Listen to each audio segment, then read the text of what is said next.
Seuss's How the Grinch Stole Christmas had its 25th anniversary recently for this year, and it's been released in cinemas. And this film is directed by Ron Howard, and this is based on a children's book of the same name by Dr. Seuss. The story, as you all know, if you've read the books or you've seen variations of the Grinch from both TV or big screen, I think you know the story. If not, I'll give you some context. The story revolves around a green, grumpy, grouchy creature called the Grinch who lives in Mount Crumpit, just above the town of Whoville. And Whoville's basically celebrating their holiday celebrations for Christmas, and the Grinch despises the Who's and also Christmas. And he's planned to sabotage their holiday celebrations. Boy, this film has been 25 years. Now, this film came out in the year 2000. I was about 6 years old when this film came out. I never saw it in the cinemas. Of course, I never got a chance to see it in re-release, but I decided to watch it at home because I just thought, I'll just watch it at home. I've got the copy on DVD here, so I might as well just watch it and give my general thoughts on the film. I'm going straight to the bat. I absolutely enjoyed this film. I think it's a Christmas classic. It is one of the most enjoyable, very entertaining film, I would say, for the majority of it. Because you look at this film now, when this film came out, it was very polarizing, with mixed to positive reviews. Some people really enjoy this film, maybe because it was a holiday classic, which to myself, including you guys, if you're watching this, if you love this film, you have a soft spot for it or has some nostalgia, or you've come around to the first time you've come to appreciate it. When you look at this film, I think today's kids, if you have kids your own, which I don't have kids, but if I had kids, or even I spoke to someone at work who has a kid and they didn't really like the live action one, they said it's too scary or too frightening because of Jim Carrey's practical makeup and the costume he wears, which we'll get to in a moment with that. I think kids today, they'll watch the animated one with the Benedict Cumberbatch from Illumination, which is a film that I don't necessarily love or don't like as much, but I don't hate it per se, but I just didn't really care for that much. I think kids will enjoy it a time being, but when they get a bit older, they might come around to the live action one. They might enjoy that a lot more. They might appreciate it a lot more. It all depends how you feel about it. It's all about, appreciation over time. And I appreciate this film a lot, quite years now. I'm just going to say this. Jim Carrey as the Grinch.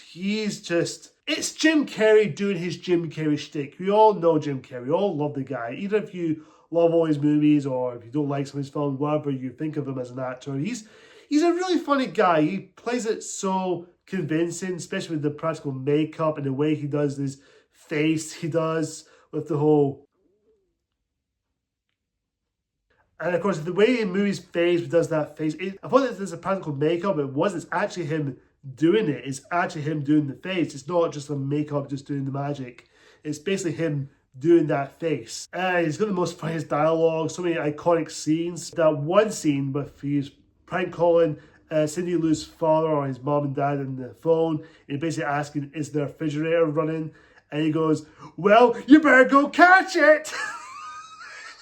Oh man, that scene was just iconic. And of course, you got his little companion dog, Max. Adorable. That's all I'm going to say. He's an adorable dog. I love that dog. He's just adorable. He's just there for the comic relief moments, but he's a lovable dog. I think everyone loves dogs is going to love Max. And of course, we're introduced to other characters, especially Cindy Lou Who, played by Taylor Momsen, I think that's the actress name, who's now a famous singer now, which I believe she is. She's very likable in the film. I think she's one of the best child actors, and she's very likable, very endearing character, and she's one of those characters you can kind of root for because she's one of those characters that she thinks that Whoville is understand what's the true meaning of Christmas, and she's trying to figure out there's more to it than just presents and decorations. She's trying to do the whole entire time for the movie, trying to figure out what it is, what's the true meaning of Christmas, and of course trying to discover about the Grinch. And of course, when she does meet the Grinch for the first time, and the Grinch saves her from nearly being crushed to death by that giant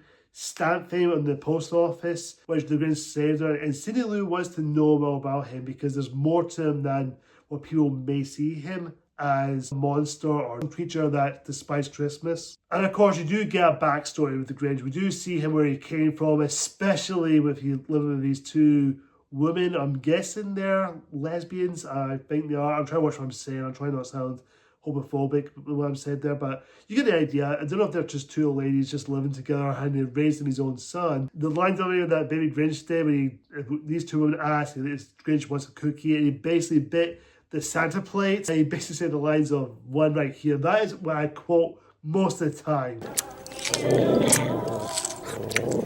Santa, bye-bye. And you see him in school at 8 years old, I think there's 8 years old, I believe, when he meets Martha May, who is basically the Grinch's secret love interest. And also, Martha May has some hots for him, which is kind of interesting. Even Cindy Lou asked her the question, does he ever have a crush on the Grinch? And he says, oh no, of course not. I never asked that question. Oh, I can't pronounce the actress' name. I know the actress' name, but she plays Martha May, and she's pretty nice to look at, I will say. I know she's in her late 60s or 70s now, I'm assuming. She's still fine to look at, to say the least. She's very interested in the Grinch. It shows a little bit of interest, and of course, she's somewhat in a relationship to Augustus in a way, but even though she has no interest in Augustus, who is basically the mayor of Whoville, which is played by Jeffrey Tambor, which, let's just say this now, Augustus Mayhew, I don't like him. He is the most unlikable prick or some asshole of a character who just bullies the Grinch at a young age and makes him run away and make him hate Christmas. And he basically wants to have Martha May as his own and try to keep her away from the Grinch. And of course, he does mock him as well at the Whoville celebration holiday type of party.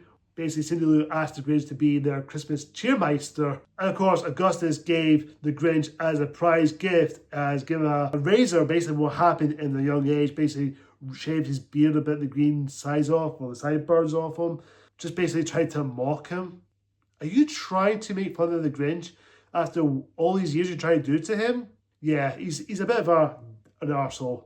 Fairly enough, my favourite scene when the Grinch is stealing Christmas presents around Whoville. Augustus is sleeping and he's just dreaming about Martha, about toys or something. I don't know what it is, but Grinch used the voice as Martha May and he picks up Max and put Max's butt on top of Augustus' face. And Augustus' face is like this, smiling.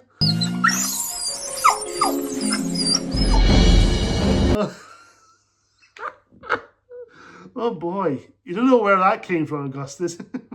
Oh, Jesus Christ. And of course, the most iconic scene in the film is that Jim Carrey sings You're the Mean One, Mr. Grinch song, which is a song that is mostly known throughout the Grinch stories. If you hear the song, you know what the song's about. Yes, this is a Hollywood movie. You know they're going to take some liberty because the book is only like a couple of pages long. And of course, if you watch the cartoon, the short 30-minute short or 20-minute short of the Grinch, which is basically just gets to the story, it doesn't waste time, it doesn't just waste over it. But you try to expand the story, but you do get the Grinch's backstory, which I kind of liked in a way because it does expand on the story. Yes, this is what Cat in the Hat failed to do. As the Star Trek critic said in his Cat in the Hat review, he said this: if you're going to adapt something from a children's book where it's not have anything depth to it, all you have to do is understand the source material. I think what Ron Howard did, he does understand the Grinch, he does try to adapt that story, put his lens to it. But if you look at him as a filmmaker, he does try to put his own style to it and tell the story that he wants to tell. Stay true to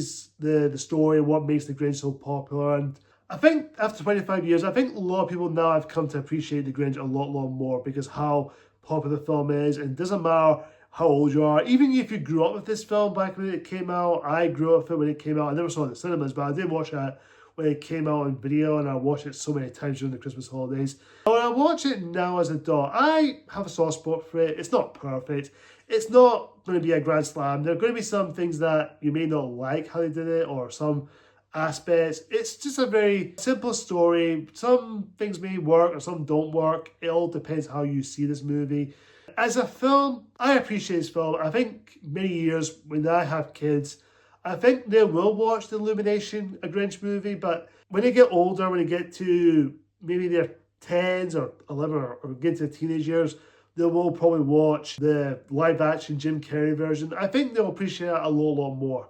It all depends how you feel about this film. You will appreciate it and you will look at this film as a whole. I've loved this film. I enjoy this movie. It's not perfect. It's not a Grand Slam Oscar-winning movie. But as a film, it's enjoyable. I would take this film over the 2003 Cat in the Hat movie, which, no. Do I recommend it to you guys? Yes. If you have not seen this film, please see this. It's worth your time. You'll have a good time watching this movie. And if you have seen it, you want to watch during the holidays, this film is for you guys. This is a fun, enjoyable Dr. Seuss story, and it's a lot better as the years goes on. I'm going to give Dr. Seuss's How the Grinch Stole Christmas a solid B. Guys, comment down below and tell me, what do you think of How the Grinch Stole Christmas? Do you love it? Do you like it? Do you think it's alright, or do you absolutely hate it? Whatever the case is, comment down below and tell me what you think. Thank you so much for watching, guys, and of course, have a Merry Christmas, and of course, Happy New Year when it comes. I will talk about my top 12 best and worst films of 2025, so stay tuned for that. Thank you so much for watching, guys. Until next time, have a Merry Christmas.